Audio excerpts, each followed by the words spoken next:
Polisi tangkap pelaku pembunuhan ibu pemilik warung. Motif sakit hati, hutang rokok ditolak.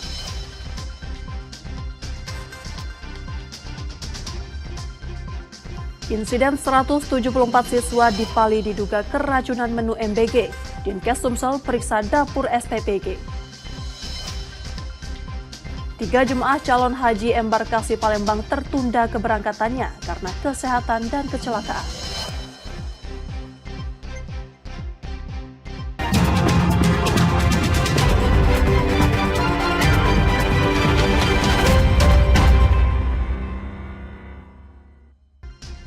Selamat pagi saudara, apa kabar Anda hari ini? Seperti biasa kami akan membuka hari Anda dengan sejumlah laporan menarik dari Sumatera Selatan dan daerah lain di Sumatera bagian selatan.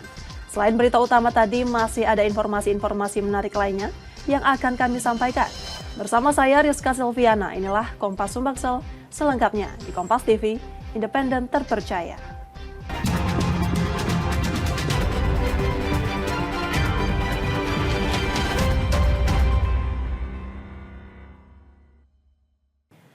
Kita awali informasi pertama saudara. Setelah insiden ratusan siswa diduga keracunan menu makan bergizi gratis di Kabupaten Penungkal Abab Lematang Ilir, Sumatera Selatan, Dinas Kesehatan Sumsel melakukan pemeriksaan dapur.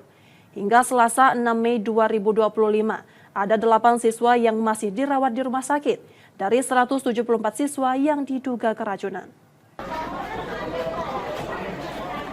Tim dari Dinas Kesehatan Sumatera Selatan mengunjungi siswa yang masih mendapat perawatan di RSUD Pali dari insiden dugaan keracunan menu makan bergizi gratis. Hingga Selasa 6 Mei 2025, 8 siswa masih dirawat di rumah sakit dari total 174 siswa yang diduga keracunan makanan dari program ini. Tim juga mengunjungi SDN 28 Talang Ubi yang sedikitnya 78 siswanya turut diduga keracunan dan sempat dilarikan ke IGD RSUD setempat pada Senin 5 Mei 2025 petang. Sebagian besar dari siswa sudah dapat mengikuti pelajaran dan sehat. Sidak kemudian dilakukan ke dapur yang dikelola Satuan Pelayanan Pemenuhan Gizi atau SPPG di wilayah Kabupaten Pali. Dari sidak dapur ini, tim menyebut dapur sudah sesuai standar.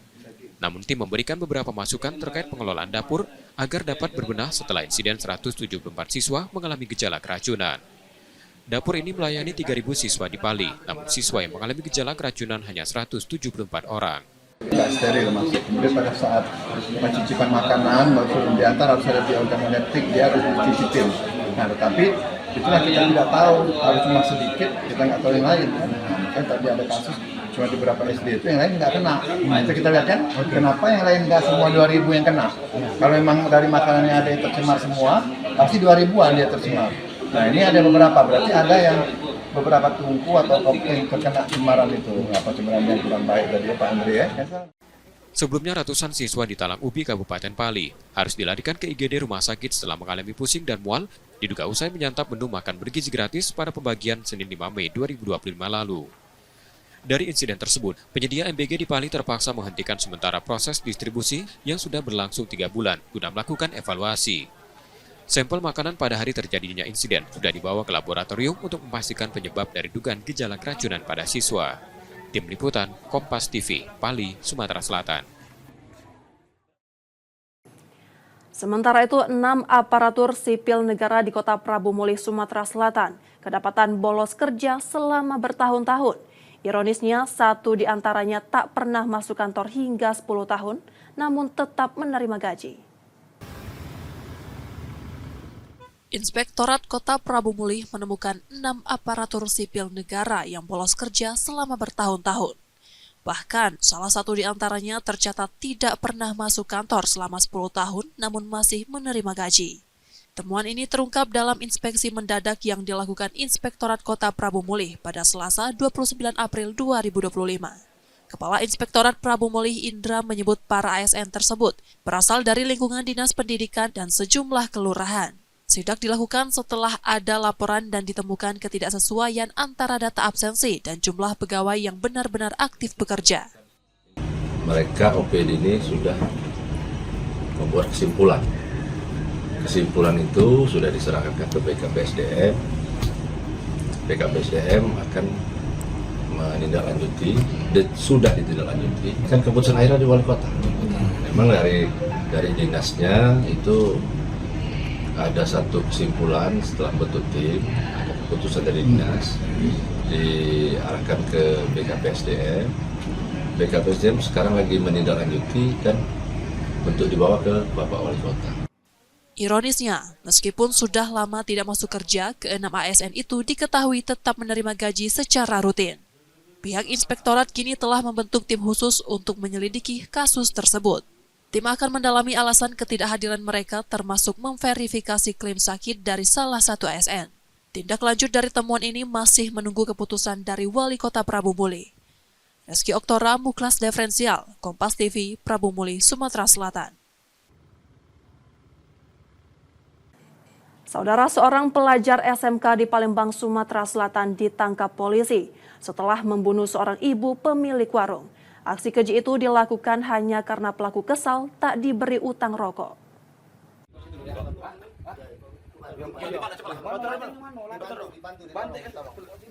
Ini merupakan proses penangkapan pelaku pembunuhan seorang ibu pemilik warung di Sukarami, Palembang, Sumatera Selatan yang dilakukan tim gabungan dari Polsek Sukarami dan Polrestabes Palembang. Pelaku ditangkap di rumahnya di Kecamatan Talang Kelapa, Banyuasin setelah 4 jam kejadian. Saat ditangkap, pelaku tidak melakukan perlawanan. Pelaku diketahui berinisial MRA, seorang pelajar SMK berusia 18 tahun. Dari penangkapan itu, polisi menyita sebilah pisau dapur yang digunakan untuk membunuh korban. Menurut polisi, pelaku awalnya mencekik korban hingga pingsan, lalu mengambil pisau dapur milik korban dan menusuk leher korban dari belakang. Peristiwa tragis ini terjadi di dalam rumah korban saat pelaku masuk diam-diam. Tak hanya membunuh, pelaku juga mencuri uang warung milik korban serta beberapa makanan ringan. Usai melakukan aksinya, pelaku mencuci pisau dan meletakkannya kembali di dapur guna menghilangkan jejak. Karena seiring waktu yang ada, korban ingin memasuki dalam rumahnya menuju ke depan kamar mandi. Tanpa diketahui oleh pihak korban, tersangka mengikuti langkah korban di dalam rumah di kamar mandi tersebut. Dan spontan mendekati kamar mandi, korban dilakukan pemitingan di leher, yang pada akhirnya menyebabkan korban tidak bisa bernafas, tidak berdaya, yang pada akhirnya terkulai lemas. Kemudian tersangka menyeret korban menuju ke kamar pribadinya, dan disitulah spontan tersangka mengambil pisau milik korban yang ada di dapur, kemudian menghujamkan sebanyak 8 titik di bagian leher belakang. Dari hasil pemeriksaan, motif pembunuhan dipicu emosi pelaku yang kesal karena tidak diberi utang rokok dan sakit hati setelah disebut miskin oleh korban. Karena aku dendam, bukan dendam sih Pak, gara-gara sakit hati deh dikatanya. Dikatain apa? Nah, aku kan utang Pak, utang rokok Surya sebatang. Nah, uji, kawan uji yang kemarin melamunian kau bayar uji, awak miskin kawan dikatanya. Sakit lah masih pacak tahan Pak ya jago. Ya sudah Budi, dah salah jago. Nanda lembut aku tuh Pak ya. Nah, ambil lah gitu. Nah dikasih lah seneng Pak aku tuh Pak. Malah dia agaknya Pak, ibaratnya ini rokok Pak. Ini kan yang ditariknya lagi. Wah, jago. Ya sudah Budi, dosa lah jago Budi. Dem, duduklah aku nih Pak. Ngoceh-ngoceh dia tuh Pak, ngomongnya kulon telanang lah inilah segala macam Pak. Keluarga lo, kata-kata kotor tuh Pak. Aku Pak, sakit hati Pak aku Pak. Aku nyingok Pak nyingok ada uang dah apa kata Pak di depan tuh. Nyingok aku. Nah, Budi tuh pas masuk ke dalam. Aku cekek lah Pak, gara-gara aku tuh kesel, emosi Pak. Habis kau cekek? Habis aku cekek, tidak apa-apa ya kecekek kan. Pingsan tuh Pak sama gue. Pingsan. Ujul lagi Pak, nyampak kena cak meja, sudut meja itu matanya yang sebelah sini. Nah sudah terkuntuk ini. Pakai ini, pakai tangan. Oh, ke lantai? Ya, Pak. Nah, aku tuh nengok Pak. Nah, aku tuh takut Pak agak ketahuan apa mana Pak ya. Jadi cocok Pak kayak harus. Pakai pisau. Kau bawa dari rumah pisau? Bisa, pisau itu dari itulah, dari rumah Budi itulah. Dari rumah Budi itulah. Pisau itu dari mana? Dari warung apa dari dapur? Bukan, dari dapur Pak, dari cak wadah-wadah sutil, wadah-wadah kaca teh. Berarti kau masuk ke rumah korban itu? Iya Pak. Ke dalam nian? Ah. Ke dapur nian kau ambil Iya. di situ? Dapur tuh dekat Pak. Oh, Kamar. dekat. Iya Pak. Dari warung ke dapur tuh dekat? Iya dekat. Nah terus tuh cuci lah Pak pisau tuh Pak di WC. Lalu tuh kutaruh pisaunya tuh kutaruh di pojok ini rak piring. Pelaku kini ditetapkan sebagai tersangka dan terancam hukuman maksimal 15 tahun penjara. Sebelumnya korban Turyati, 56 tahun yang sehari-hari membuka warung di rumahnya, ditemukan tewas di dalam kamar pada Senin petang 5 Mei 2025 lalu. Yudi Kiswanto, Kompas TV, Palembang, Sumatera Selatan.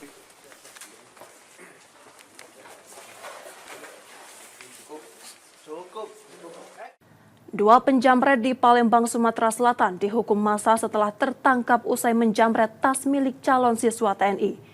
Beruntung emosi warga diredam polisi dan anggota TNI. Seorang pelaku penjamretan di Palembang babak belur setelah dihukum warga. Beruntung polisi dan anggota TNI segera mengamankan pelaku dan meredam amukan warga. Meski sudah tak berdaya, warga masih geram tetap mencari celah untuk melampiaskan amarahnya pada pelaku. Kejadian tersebut terjadi pada Selasa 6 Mei 2025 siang di Jalan Sukabangun 2, Kecamatan Sukarami, Palembang.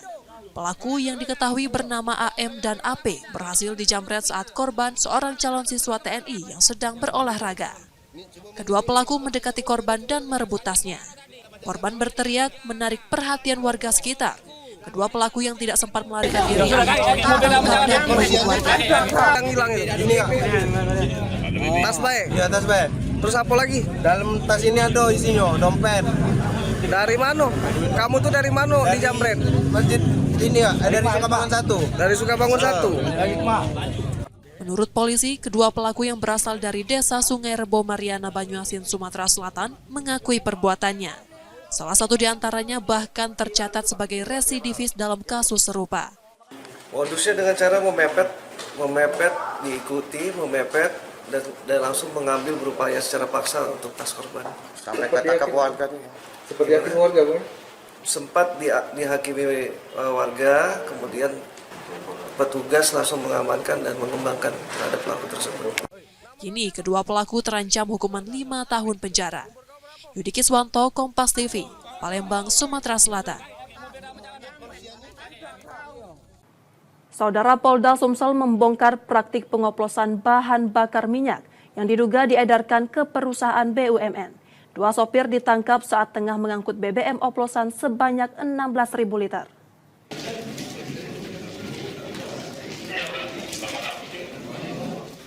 Subdit 4 Tipiter Direktorat Reserse Kriminal Khusus Polda Sumsel membongkar praktik pengoplosan bahan bakar minyak di Kecamatan Lembak, Muara Enim.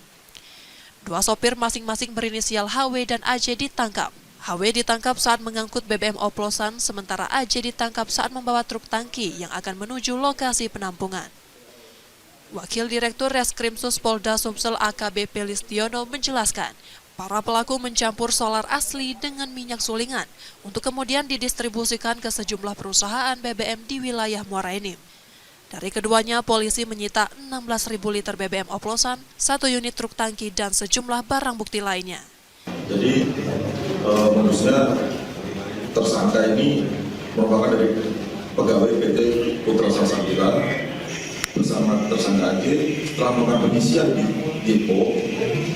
Kemudian tersangka HW ini menyerahkan kendaraan yang dikemudikan kepada tersangka AJ, kemudian atas perintah SKW kendaraan yang dikemudikan oleh AJ singgah atau mampir ke sebuah gudang yang diduga sebagai tempat penyimpanan BBM ilegal. Kemudian tersangka melakukan barter dengan cara menurunkan BBM jenis BI solar B40 sebanyak 4 ton atau 4.000 liter, masing-masing longkang 2 ton. Kemudian ditukar dengan minyak asin sulingan yang berada BBM ilegal tersebut sebanyak 4 ton atau 4.000 liter. Yang kami amankan ada 2, yaitu atas inisial HW dan juga AJ. Polisi masih menyelidiki kemungkinan keterlibatan pelaku lain dalam jaringan ini. 2 orang yang ditangkap telah ditetapkan sebagai tersangka dan kini ditahan di Polda Sumsel untuk proses hukum lebih lanjut. Reski Oktora, Muklas Diferensial, Kompas TV, Palembang, Sumatera Selatan.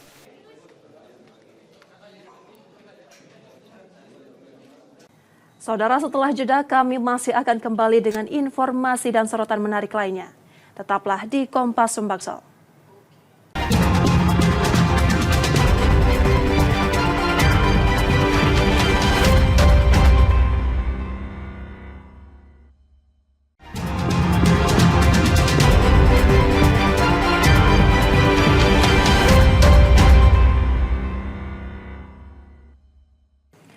Saatnya kita akan melihat sorotan dari daerah di Sumatera bagian selatan. Berikut laporan dari Bengkulu, Jambi, dan Lampung.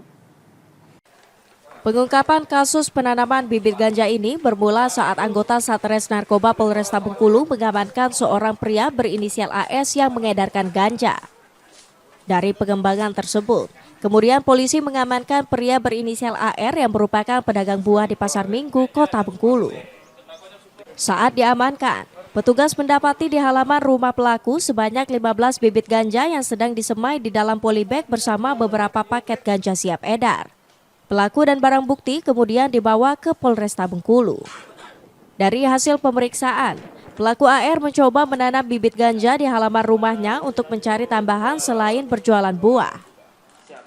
Barang bukti yang kita amankan 2 paket besar ganja, kemudian 15 semai. Ini ya, 15 penyemaian ganja.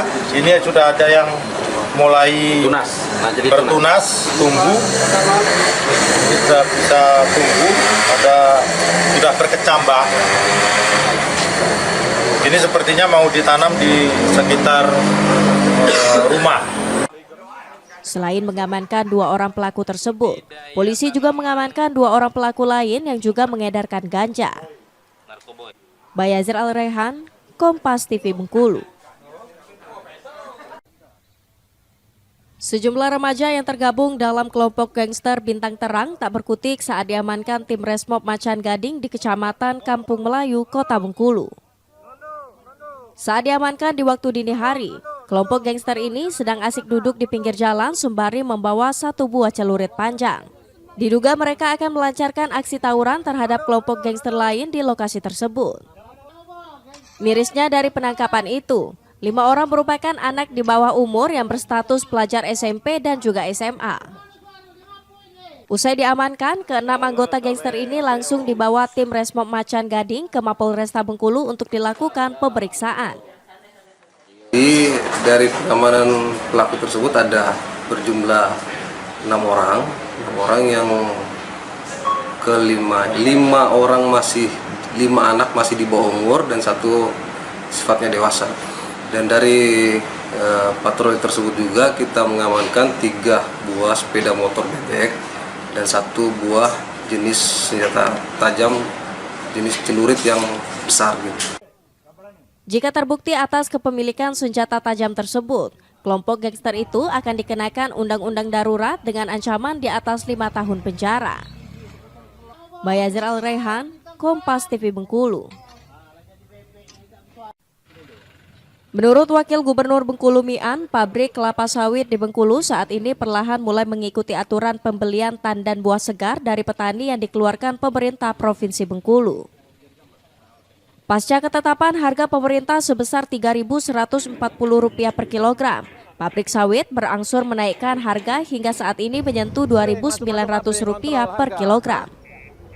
Meski belum menyentuh harga sesuai ketetapan, Mian mengklaim pabrik kelapa sawit di Bengkulu sudah mulai mengikuti aturan namun masih perlahan. Harga TBS itu kita berupaya untuk menyamakan dengan provinsi lain atas dasar HET yang ditetapkan oleh gubernur.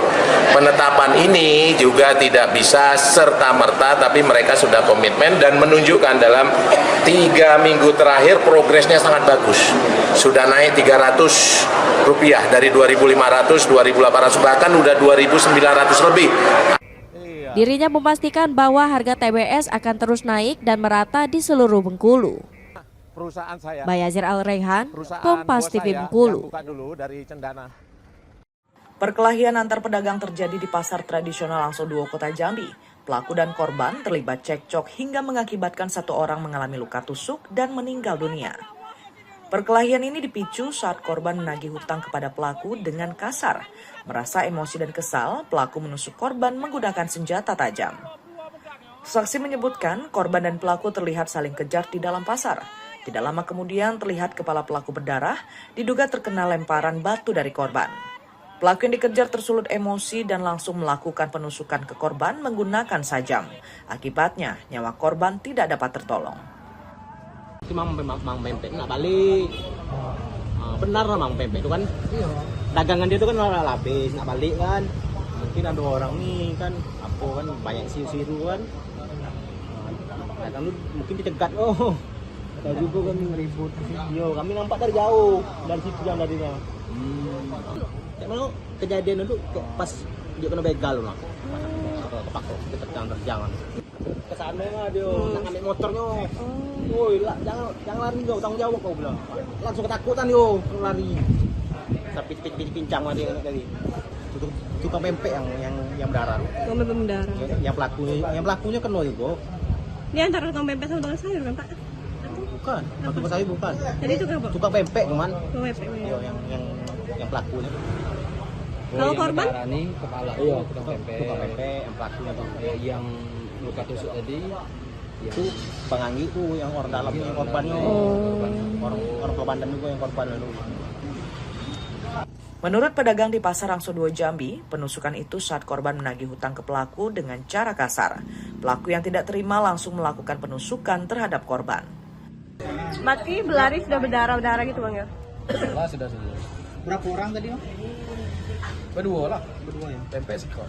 Sikatnya lagi? Hah? Yang satunya lagi? Orang tuh berdua ngejar tukang pempek satu orang. Dia bertiga. Pelakunya 2 orang. Nah, pelakunya 2 lah mungkin dia beribut lah. 2 lawan 1. Jadi yang pempek ini kepalanya berdarah atau di mana Bang? Sudah ada luka dari ujung sana tuh. Di mana lukanya Bang? Di kepala.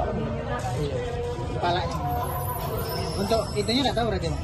Ya? Penyebabnya apa? Tidak tahu gitu. Jamu pempek itu nggak mau jualan di sini? Tidak tahu juga pempek itu. Saya kan tidak ada sini. Jauh saya kerja di luar. Kapolresta Jambi Kombes Pol Boy Sutan Binanga Siregar mengatakan pihaknya segera melakukan penyelidikan terhadap kasus ini. Ya memang tadi saya baru dapat informasi, ya hari ini saya dengan Pak Kasat Reskrim ada kejadian perkelahian yang mengakibatkan adanya luka.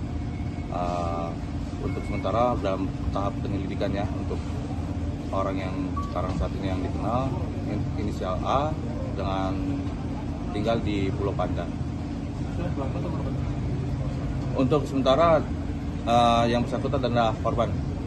Tapi untuk perkaranya masih kita tahap penyelidikannya. Kondisi kena saat disabet dan yang bersangkutan sekarang ada di Rumah Sakit Bayangkara. Pedagang Bang. Untuk korban sendiri sama pedagang. Kalau untuk masih dalam tahap penyelidikannya, teman-teman. Oke. Kini polisi tengah melakukan penyelidikan motif penusukan yang menyebabkan kematian serta melakukan pengejaran terhadap pelaku. Ratnasari, Kompas TV Jambi. Tim gabungan evakuasi ibu hamil terjebak banjir. Tingginya intensitas curah hujan yang mengguyur kota Jambi menyebabkan ratusan rumah warga di kota Jambi terendam banjir. Salah satunya di perumahan Hasanah Residen RT 4, Kelurahan Kenali Asam Bawah, Kecamatan Kota Baru, Kota Jambi. Bahkan banjir sudah masuk ke dalam rumah warga mengakibatkan seorang ibu hamil terjebak banjir. Tim gabungan Basarnas, TNI, dan Dinas Pemadam Kebakaran dan Penyelamatan Kota Jambi turun ke lokasi melakukan evakuasi terhadap ibu hamil menggunakan perahu karet, langsung dibawa ke tempat yang lebih aman. Upaya pelayanan berpedoman pada Permendagri nomor 114 tahun 2018 tentang standar teknis SPM suburusan kebakaran daerah kabupaten atau kota.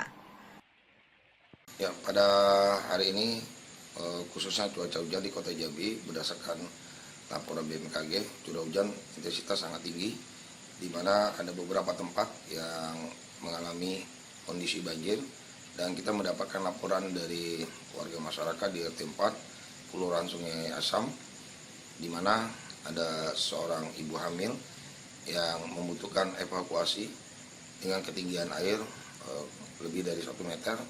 Kita menurunkan personil evakuasi atau rescue berjumlah 6 orang yang di backup oleh TNI, Polri, Babinsa, Bamika Timas, dan pihak kelurahan. Alhamdulillah, untuk evakuasi berjalan dengan lancar dan ibu hamil tersebut kita serahkan kepada pihak keluarga. Dan saat ini memang ada beberapa titik yang sudah mengalami penurunan, khususnya dalam kondisi banjir, karena sudah ada beberapa lokasi yang dilakukan normalisasi oleh pemerintah kota dan juga akan bekerjasama dengan pihak BWSS dan perairan termasuk juga provinsi untuk melakukan perbaikan normalisasi untuk khususnya drainase yang ada di Kota Jambi. Saat ini petugas selalu waspada dan siaga lantaran curah hujan yang mengguyur Kota Jambi cukup tinggi beberapa hari terakhir.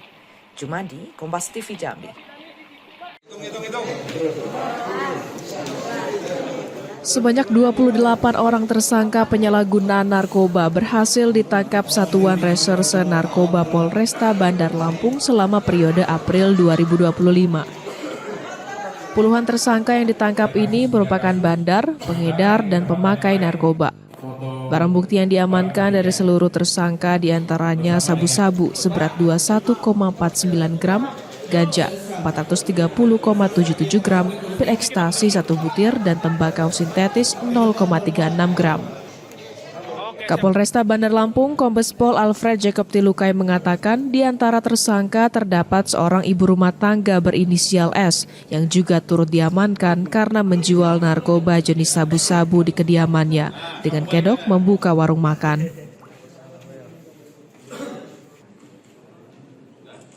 Jadi modusnya masih yang lama, tapi ada yang menarik seperti misalnya pelakunya adalah ibu rumah tangga yang menjual barang kelontongan, buka warung, tapi di warung itu ada memang sengaja menjual narkoba. Jadi di samping menjual atau membuka warung tadi untuk menjual barang kelontongan, tapi ada juga narkoba yang dijual di sana. Dan itu mungkin berbeda dengan minggu-minggu sebelumnya kalau ada yang karena punya hubungan dengan pemakai atau pengedar sehingga kemudian membantu mengedarkan. Kalau ini memang sengaja menjualkan.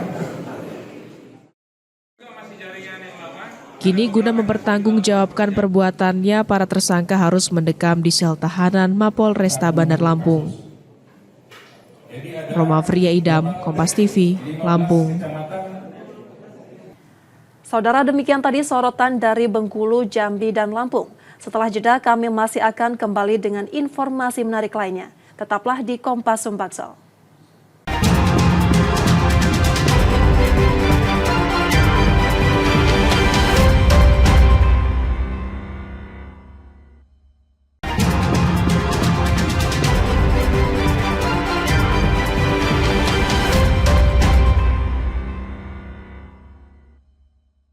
Rizka Silviana masih menemani Anda di Kompas Sumbaksel. Saudara, 5 sopir pengangkut kayu ilegal ditangkap polisi di Kabupaten Musi Banyuasin, Sumatera Selatan. Dari pelaku, polisi menyita ratusan batang kayu campuran. Salah satu di antaranya diketahui merupakan residivis kasus serupa.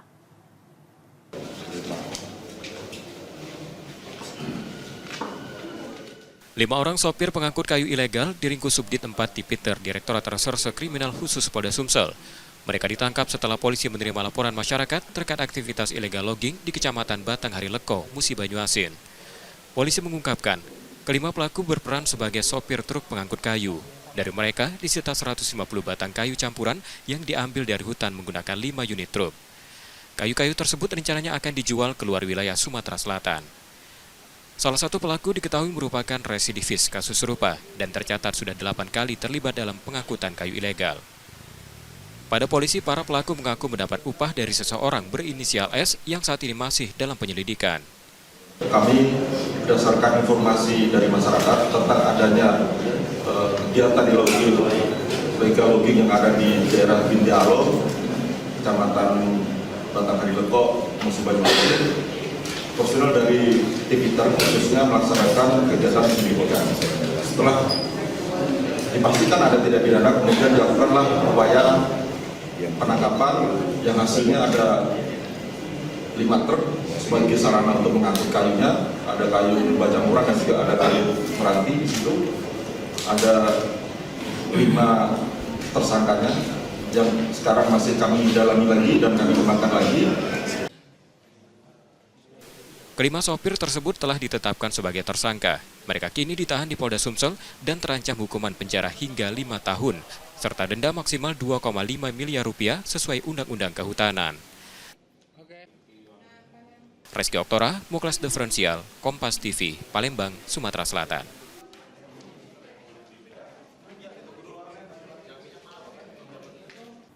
Proses pemberangkatan jemaah calon haji dari embarkasi Palembang terus berjalan. Hingga Rabu 7 Mei 2025, 1.477 jemaah termasuk 16 petugas dari 4 kelompok terbang telah diberangkatkan ke Tanah Suci. Meski secara umum berjalan lancar, hingga saat ini ada 3 jemaah yang gagal berangkat.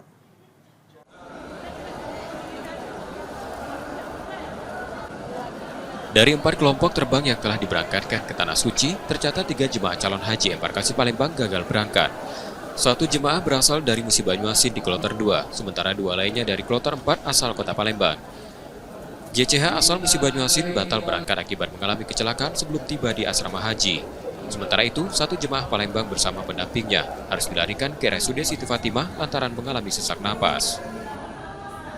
Untuk total jemaah yang diberangkatkan embarkasi Palembang sampai tadi pagi sampai kloter 4 itu ada 1.477 jemaah. Itu termasuk di dalamnya itu 16 petugas kloter. Jadi ada 3 sampai saat ini. Berarti 3 yang belum diberangkatkan oleh ya, ada 3 yang belum masih menunggu ya, 2. Masih menunggu baik yang asal Buba maupun yang asal kota Palembang. Sepertinya kalau untuk mengganti nggak sempat lagi ya, karena harus mengurus administrasi paspor, visa gitu kan. Itu butuh waktu yang cukup lama. Berarti kemungkinan kalau tidak berangkat di tahun ini langsung tahun depan, Pak? Ya, kemungkinan akan berangkatkan di tahun depan. Kalau memang ternyata sampai pemberangkatan terakhir itu belum sembuh ya, belum dinyatakan layak terbang. Panitia penyelenggara ibadah haji Sumatera Selatan masih menunggu perkembangan kondisi ketiga jemaah tersebut. Jika dinyatakan layak terbang, mereka akan diberangkatkan bersama kloter berikutnya. Untuk hasil pemeriksaan sekarang dalam proses pengawasan dokter di Rumah Sakit Siti Fatimah. Untuk diagnosa lengkapnya, jelasnya itu masih belum diketahui ya, karena dalam proses. Nah, untuk keberangkatan ini nanti tergantung dari hasil pemeriksaan. Apabila nanti Pak Najamuddin kondisinya 1 dalam 2 hari ini, beliau dalam kondisi yang sehat, ya tidak sesak lagi, itu nanti kita akan laporkan kepada Ketua PPIH, nanti akan tergantung slot yang ada. Untuk kondisi di Tanah Suci, kami mendapatkan informasi dari teman-teman yang sudah dari kloter 1 sampai dengan 3, alhamdulillah semua jemaah kita dalam kondisi yang sehat. Untuk risiko penyakitnya yang sudah di Tanah Suci ada nggak? Untuk yang di Tanah Suci belum ada laporan kepada kami ya. Jadi memang saat ini suhu di Tanah Suci itu 36 derajat Celcius. Nah, ada beberapa jemaah yang dari embarkasi lain itu memang ada yang memang terkena gagal jantung dan sebagainya. Tertinggi itu ya masih didominasi dengan penyakit hiperkolesterol ya, dan penyakit hipertensi, diabetes. Nah, itu penyakit dan penyakit usia di atas 60 tahun, orang tua ya. Sementara itu, jemaah yang telah tiba di Tanah Suci dilakukan dalam kondisi sehat. Adapun faktor risiko kesehatan tertinggi di antara jemaah embarkasi Palembang adalah hiperkolesterol, hipertensi, dan obesitas. Muhammad Reza Pahlevi, Kompas TV, Palembang, Sumatera Selatan. Rumah Dinas Wali Kota Palembang tak hanya menjadi tempat tinggal resmi kepala daerah. Pemerintah Kota Palembang berencana membuka rumah tersebut untuk masyarakat umum, menjadikannya sebagai rumah aspirasi warga kota. Lewat rumah aspirasi, warga bisa menyampaikan keluhan, usulan hingga harapan mereka pada pemimpin kota.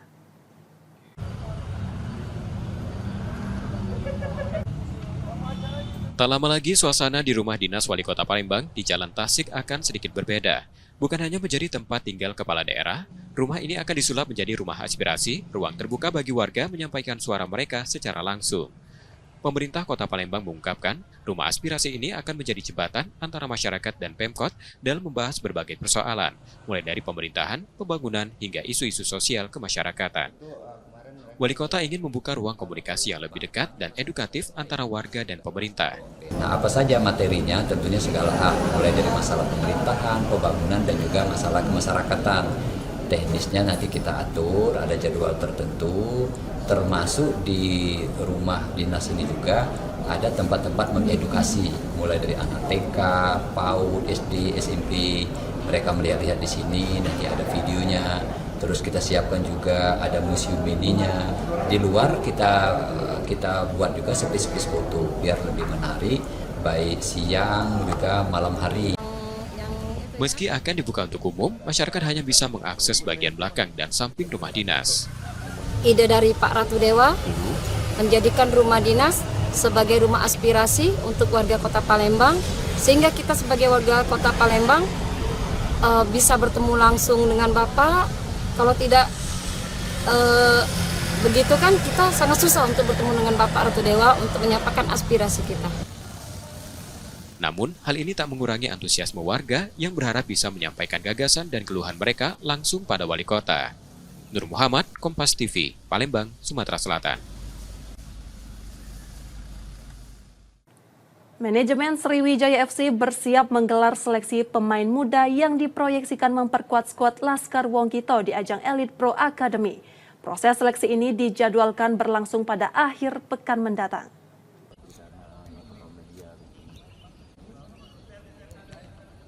Akhir pekan ini, manajemen Sriwijaya FC akan menggelar seleksi pemain muda yang diproyeksikan memperkuat tim Elite Pro Academy skuad Laskar Wongkito. Proses seleksi akan dilakukan dengan format turnamen khusus untuk pemain kelahiran tahun 2006 dan 2007 atau berusia di bawah 20 tahun. Dari turnamen ini, manajemen akan memilih 60 pemain terbaik dari sejumlah tim peserta. Nantinya, jumlah tersebut akan dikerucutkan menjadi 30 pemain yang dinilai paling sesuai dengan kriteria Sriwijaya FC. Langkah ini merupakan bagian dari proses manajemen Sriwijaya FC atas arahan PT Liga Indonesia Baru yang mewajibkan setiap klub Liga 2 musim ini memiliki tim EPA. Ya, makanya kita dari sekarang sudah mulai gerak cepat kan, karena sesuai porsi yang diminta oleh pihak Pelip dari pusat, PSSI pusat, dari PSNI penyelenggara Liga harus memiliki Liga 2 itu untuk sementara ini harus mempunyai EVA. Yang sebelumnya kan tidak ada EVA di Liga 2. Nah, sekarang sudah ada, memang harus diminta setiap klub yang ada di Liga 2 harus memiliki EVA. Tak hanya untuk pengembangan usia muda, manajemen Sriwijaya FC juga membuka peluang bagi pemain-pemain potensial dari EPA untuk dipromosikan ke skuad senior di masa depan. Nur Muhammad, Kompas TV, Palembang, Sumatera Selatan. Saudara kami jeda sejenak, setelah itu kami masih akan kembali. Tetaplah di Kompas Sumbaksol.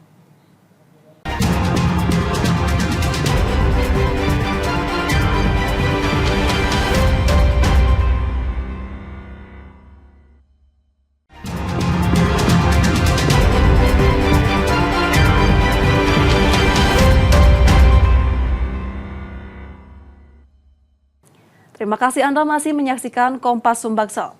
Selesaikan kompetisi Liga Kompas U14, 18 pemain terbaik hasil pantauan tim pemandu bakat terpilih untuk memperkuat tim LKG BRI Indonesia untuk Piala Gotia 2025. Jalani seleksi lebih dini, tim yang dikomandoi Wahyu Diansyah diharapkan lebih solid dan matang.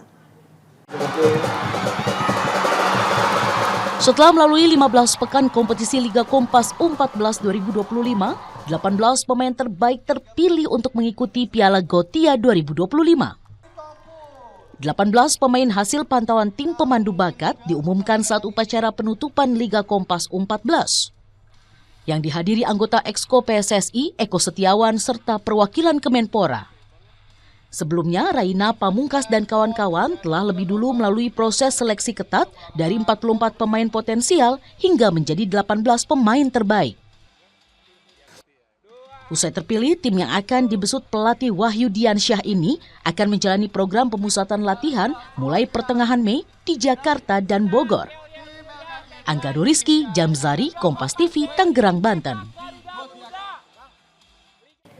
Dari lintasan downhill, tampil impresif downhiller Andi Prayoga rebut kemenangan di kategori men elit pada ajang 76 Indonesian Downhill 2025.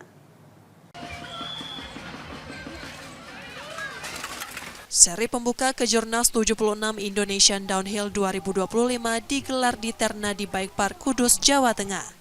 Atlet andalan Polair DH Andi Prayoga sukses membuat kejutan. Pada final run, Andi mampu mencatatkan waktu tercepat 2 menit 58,208 detik di kelas men elite. Performa apik juga ditunjukkan downhiller di kelas woman elite. Rizka Agustina yang mewakili CSK Factory Team merebut gelar juara usai menorehkan waktu 3 menit 19,204 detik. Sementara di kategori men junior, rider DH Squad Dimas Aradana membukukan waktu tercepat 3 menit 00,944 detik.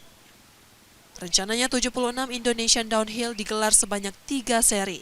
Di sela-sela seri, penyelenggara juga akan digelar menghelat 2 kejuaraan urban yang digelar di tengah perkotaan.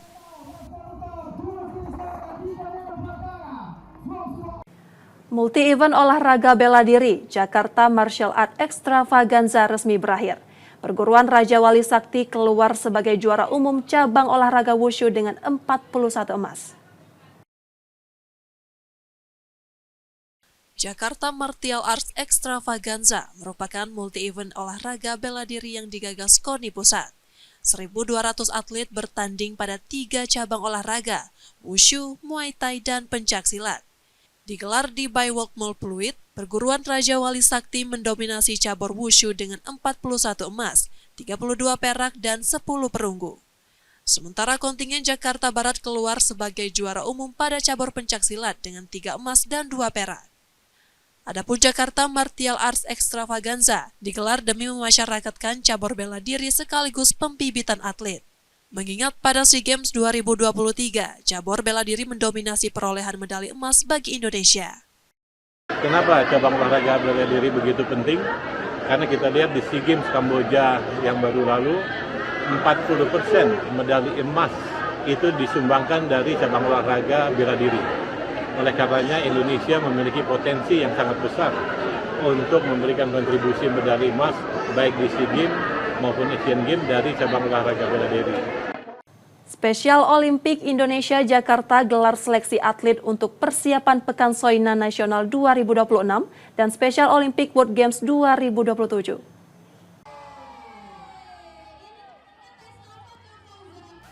Seleksi digelar mulai 29 April hingga 17 Mei di Stadion Atletik Rawamangun, Jakarta. Ada 510 atlet berkebutuhan khusus yang ikut dalam seleksi untuk beberapa cabang olahraga, seperti bocce, senam, voli, bola tangan, hingga sepak bola. Rencananya akan diambil 200 atlet terbaik untuk dibina dan dilatih guna mengikuti multi-event skala nasional, Pekan Soina Nasional 2026. Jika mampu tampil apik, kesempatan mewakili Indonesia untuk berlaga di Special Olympic World Games 2027 juga terbuka lebar. Selain prestasi, rangkaian seleksi ini juga jadi gelaran untuk memperkuat ruang inklusif serta kesetaraan bagi penyandang disabilitas intelektual di Indonesia. Harapannya program pembinaan olahraga sepanjang tahun ini dengan metodologi yang benar, kita akan menghasilkan atlet yang baik.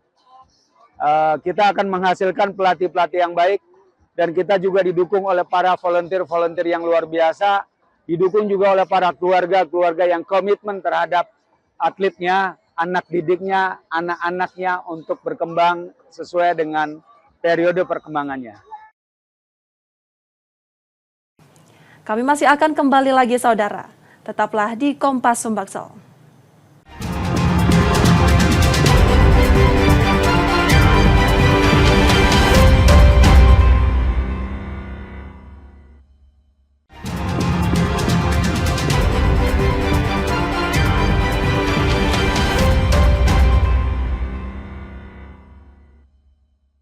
Jika Anda tidak sempat menyaksikan sorotan utama kami, berikut kilasan laporan utama Kompas Sumbaksel hari ini.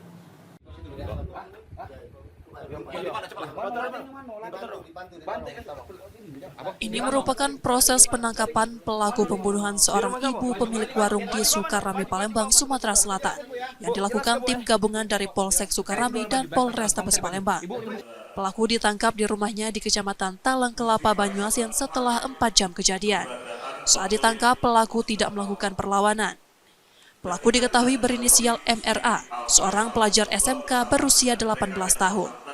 Dari penangkapan itu, polisi menyita sebilah pisau dapur yang digunakan untuk membunuh korban. Menurut polisi, pelaku awalnya mencekik korban hingga pingsan, lalu mengambil pisau dapur milik korban dan menusuk leher korban dari belakang. Peristiwa tragis ini terjadi di dalam rumah korban saat pelaku masuk diam-diam. Tak hanya membunuh, pelaku juga mencuri uang warung milik korban serta beberapa makanan ringan. Usai melakukan aksinya, pelaku mencuci pisau dan meletakkannya kembali di dapur guna menghilangkan jejak. Karena seiring waktu yang ada, korban ingin memasuki dalam rumahnya menuju ke depan kamar mandi. Tanpa diketahui oleh pihak korban, tersangka mengikuti langkah korban di dalam rumah di kamar mandi tersebut. Dan spontan mendekati kamar mandi, korban dilakukan pemitingan di leher, yang pada akhirnya menyebabkan korban tidak bisa bernafas, tidak berdaya, yang pada akhirnya terkulai lemas.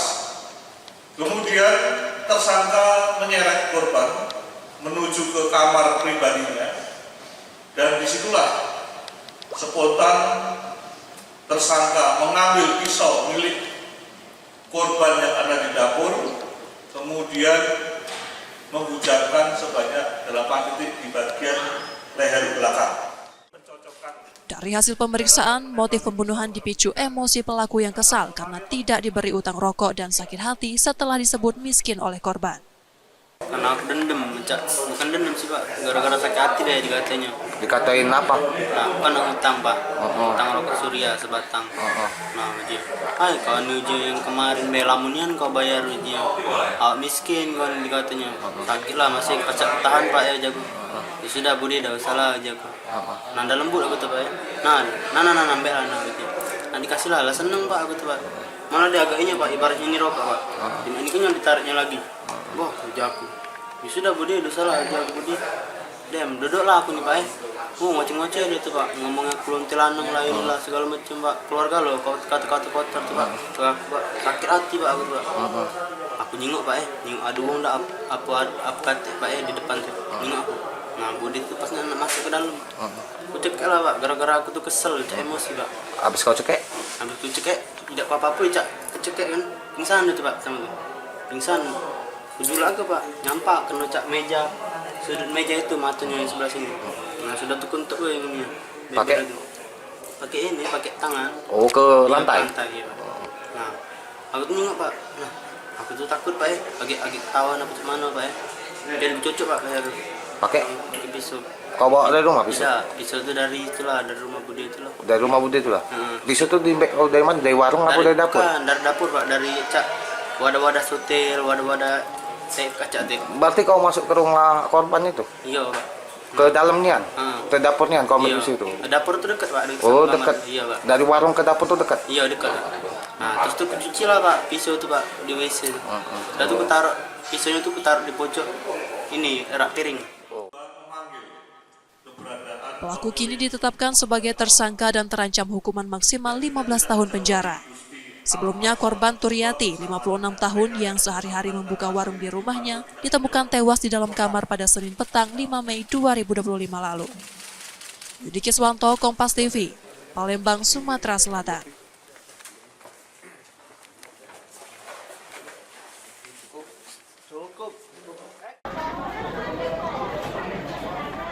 Tim dari Dinas Kesehatan Sumatera Selatan mengunjungi siswa yang masih mendapat perawatan di RSUD Pali dari insiden dugaan keracunan menu makan bergizi gratis.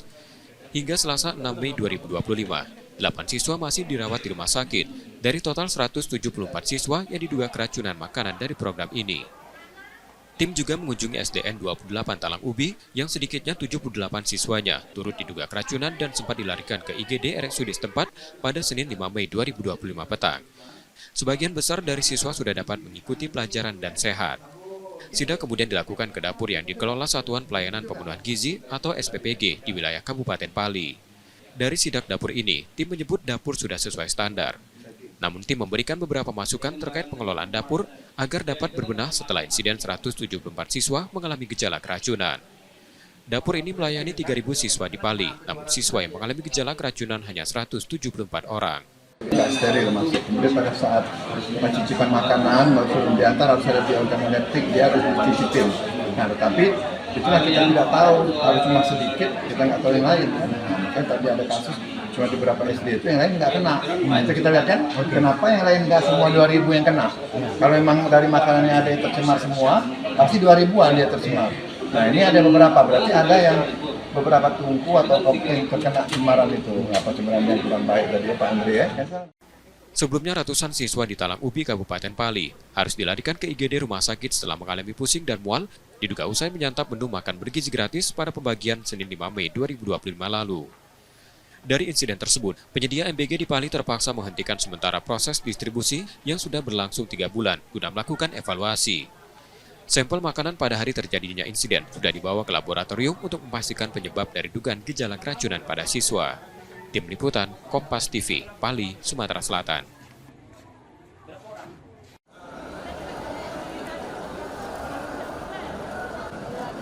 Dari 4 kelompok terbang yang telah diberangkatkan ke Tanah Suci, tercatat 3 jemaah calon haji embarkasi Palembang gagal berangkat.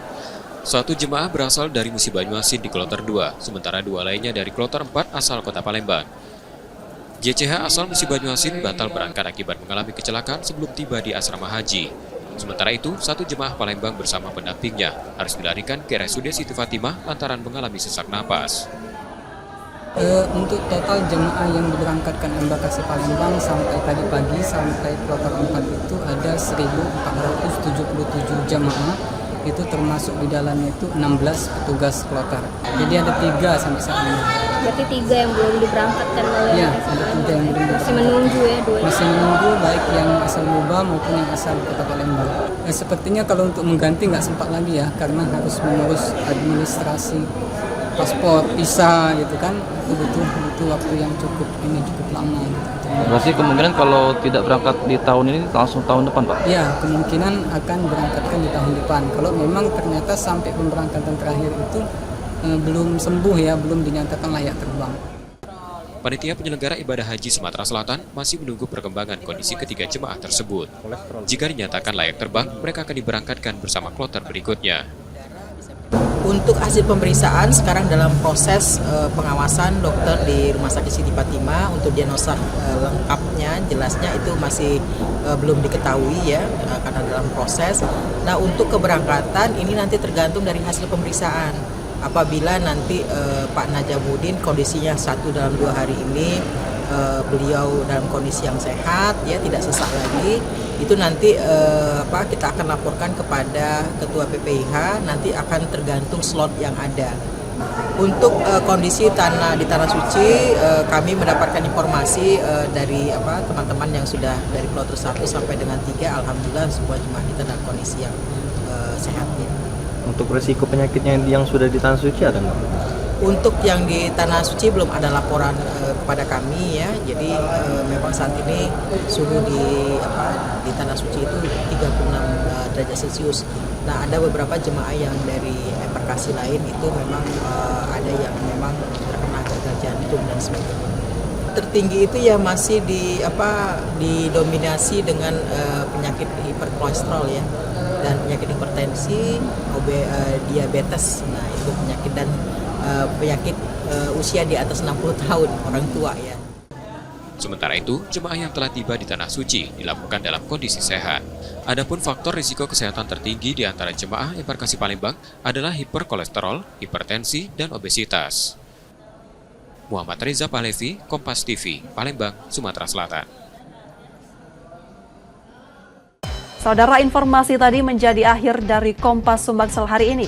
Tetap saksikan konten lokal di Kompas TV setiap hari, mulai pukul 4.30 hingga 7 pagi. Kembali kami mengingatkan bagi Anda yang ingin berbagi informasi atau kritik dan saran, dapat mengakses media sosial kami di @KompasTV Palembang. Akhirnya saya Rizka Selviana pamit, tetaplah menyaksikan Kompas TV, independen terpercaya. Sampai jumpa.